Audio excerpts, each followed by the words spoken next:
2006 जब काशीराम जी का देहांत हुआ, तब उनके साथ एक सवाल भी जन्म ले चुका था। एक ऐसा सवाल जो आज भी उत्तर प्रदेश की राजनीति में गूंजता है।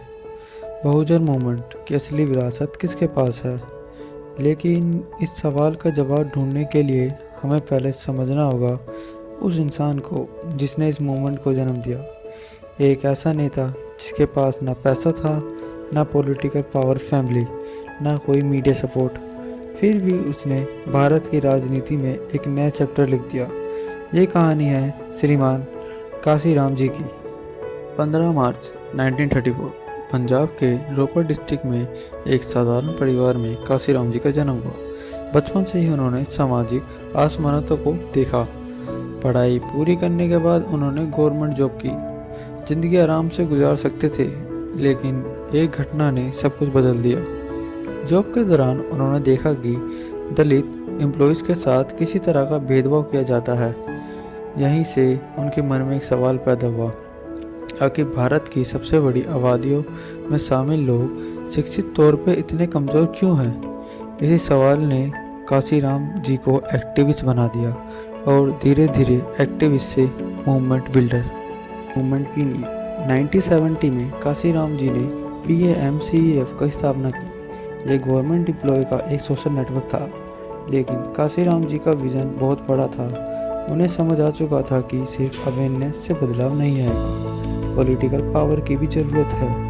इसलिए PAMCEF के बाद उन्होंने DS4 बनी और फिर 1984 में जन्म हुआ बहुजन समाज पार्टी का BSP, एक ऐसी पार्टी जो दलित, OBC, आदिवासी और अन्य पिछड़ी जातियों को सहन शक्ति देने का सपना लेकर आई थी। काशीराम जी का मानना था, पावर इज द मास्टर की। यही जब तक पॉलिटिकल पावर नहीं होगी तब तक सोशल चेंज अधूरा ही रहेगा।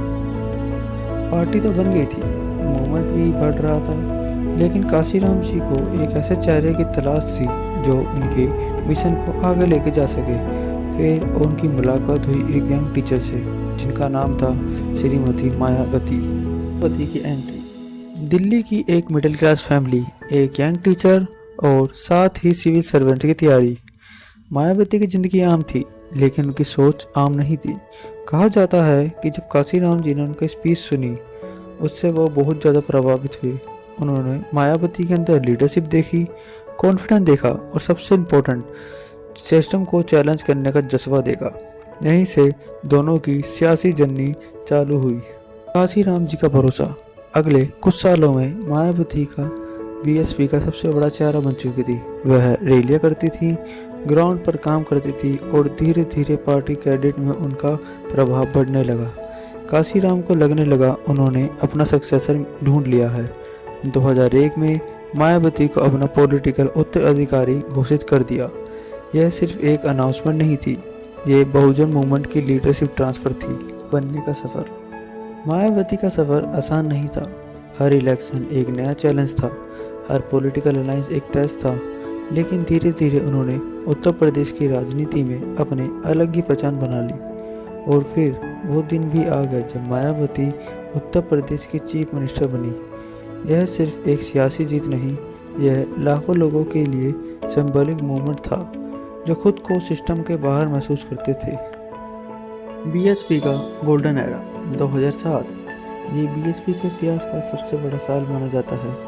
पार्टी ने पूरी मेजॉरिटी हासिल करी। काशीराम का सपना अब पॉलिटिकल पावर में बदल चुका था। मायावती देश के सबसे पावरफुल दलित लीडरों में बन चुकी थी। लेकिन पॉलिटिक्स कभी खाली नहीं रहती। जब एक युग अपने शिखर पर होता है, जब कहीं ना कहीं एक नया युग जन्म ले रहा होता है। और उत्तर प्रदेश के सहारनपुर में एक नया नाम धीरे धीरे उभर रहा था। एक ऐसा नाम जो आने वाले सालों में बहुजन पॉलिटिकल की पुरानी और नई पीढ़ी के बीच में सबसे बड़ी डिबेट बनने वाला था। उसका नाम था Chandrashekhar Azad. To be continue.